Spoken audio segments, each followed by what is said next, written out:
Get here now before it's too late. That's what people are saying about this place. And this place happens to be an island off the edge of South Vietnam called Quoc.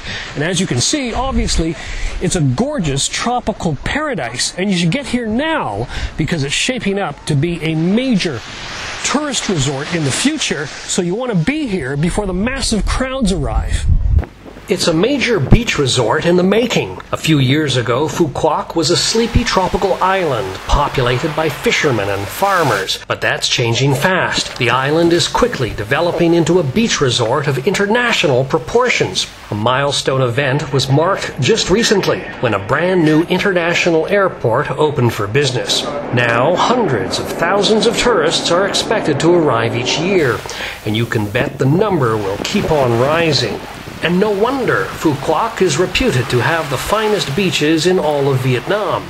I'm talking warm turquoise waters, fringed by soft white sand and ringed by palm trees. The island is gearing up for the influx. It seems that everywhere you look, you'll see a construction site. Workers are building scads of hotels and restaurants, from simple bungalows to luxury resorts. But a more traditional industry is the fish sauce making industry. Right now we're in a fish sauce factory. Vats as far as the eye can see, and I can tell you the smell here is very pungent.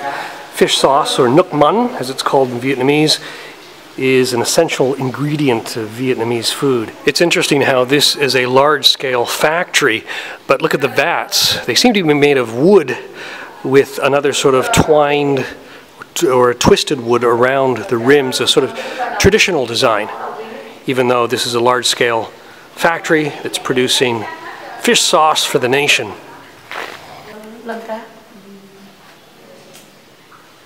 $10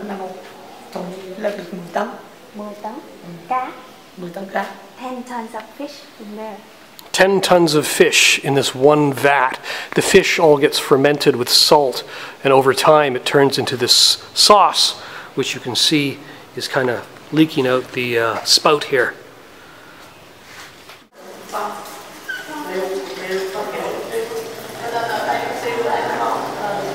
The other traditional industry is pepper. That's black pepper, plain old table black pepper. And right now we're on stop 2 of our tour, a pepper plantation. Here are the trees where the little pepper kernels grow, and it doesn't actually smell like pepper. Instead, it smells like fish sauce, and that's because that once the fish has been discarded from the fish sauce processing process, I guess, then it's used as fertilizer for these pepper trees, and so the circle continues. This is what pepper looks like before it ends up on your dinner table. Little green sort of kernels. It's the first time I've actually seen these. I'm just going to try one of these guys. This is what it looks like. And I just put it in my mouth, Hang?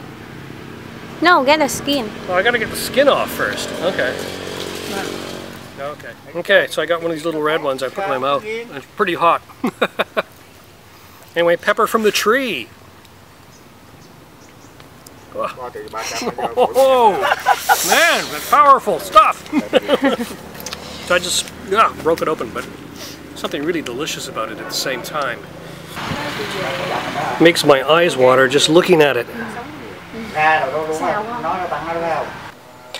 Once the pepper comes off the tree, it's then laid out to dry in the hot sun.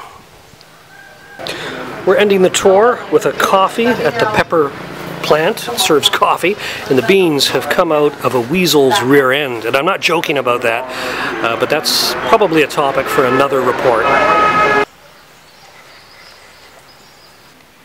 Here's a look at our accommodation. It's the Than Kim Na bungalows, and I must say the garden setting is certainly lovely. However, the bungalows themselves, if truth be told, are quite rustic, and that unfortunately includes the plumbing.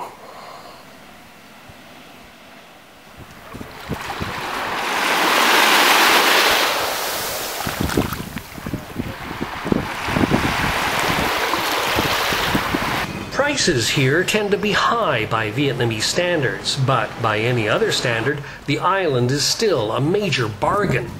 Our bungalow cost $40 a night, and that was the Christmas peak season rate. A barbecue lobster dinner was $30, and a beer in a bar around $1 or even less. So if you find yourself in Vietnam with a week or so to spare, get yourself down to Quoc now, before all the crowds do.